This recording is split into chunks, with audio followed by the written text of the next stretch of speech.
रावसाहेब, काल शिवसेना उद्धव बाळासाहेब ठाकरे पक्षाच्या कार्यकर्त्यांनी राज ठाकरे यांचा बीडमध्ये ताफा अडवला, त्यांच्या गाड्यांवर सुपाऱ्या फेकल्या. काय यामागची भावना आहे? बघा, एकतर तुमची माहिती चुकीची आहे. मनसेचे प्रमुख राज ठाकरे यांच्या गाडीवर काही लोकांनी सुपाऱ्या फेकल्या. त्या शिवसेनेचे पदाधिकारी असू शकतात, पण त्याचा शिवसेनेचा पक्ष म्हणून संबंध नाही त्या आंदोलनाशी. आमच्या माहितीप्रमाणे ते आंदोलन मराठा कार्यकर्त्यांचं होतं आरक्षणासंदर्भात.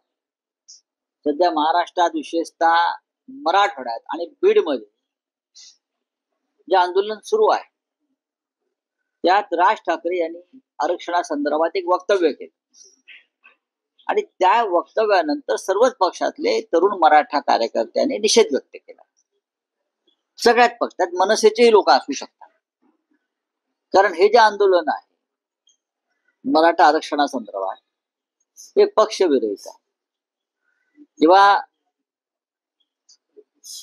या संदर्भात मोठे मोठे मोर्चे निघाले, लाख मराठा, एक मराठा लाख मराठा, त्यात तेव्हाचे आमचे शिवसेनेचे मंत्री असतील, मग अजित पवार असतील, शिवसेनेचे मंत्री, आमदार, पदाधिकारी, काँग्रेसचे असतील, भाजपचे असतील, सगळे एकत्र होते, मोर्चात पुढे असायचे. आता सुद्धा या आंदोलनामध्ये कदाचित बीडला शिवसेनेची ताकद जास्त असेल, त्याच्यामुळे तुम्हाला शिवसेनेचे कार्यकर्ते पुढे दिसले असतील, पण ते सगळ्यांचं एक आंदोलन होतं आणि त्या आंदोलनाचा शिवसेनेचा पक्ष म्हणून संबंध नाही, हे मी आता तुम्हाला इथे स्पष्ट करू इच्छितो. मी असं म्हणत नाही की त्यात आमचे कार्यकर्ते नसावेत, 100% असतील, पण ते आंदोलन पक्षाचं नव्हतं किंवा ती पक्षाची भूमिका नव्हती. त्यात सर्वच पक्षाचे प्रमुख लोक त्यात उपस्थित होते. त्यानंतर मनसेच्या नेत्यांनी देखील शिवसेनेला इशारा दिला, तुमचे देखील दौरे. बघा, प्रश्न असा आहे, ते आंदोलन कोणी केलं त्या आधी समजून घ्या. धमक्या इशारे देऊ नका, धमक्या इशारे देऊ नका. ते भाजपला द्या, फडणवीसांना द्या, महाराष्ट्र द्रोह्यांना द्या. मी माझी भूमिका, माझ्या पक्षाची भूमिका, शिवसेना पक्ष प्रमुखांची भूमिका सांगतो.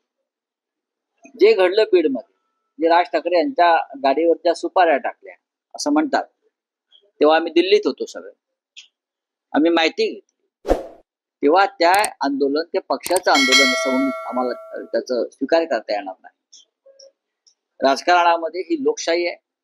लोकशाहीमध्ये प्रत्येकाला आपल्या भूमिका मांडण्याचा अधिकार आहे आणि त्या भूमिकांना जर कोणाचा विरोध असेल तर निषेध करण्याचा अधिकार.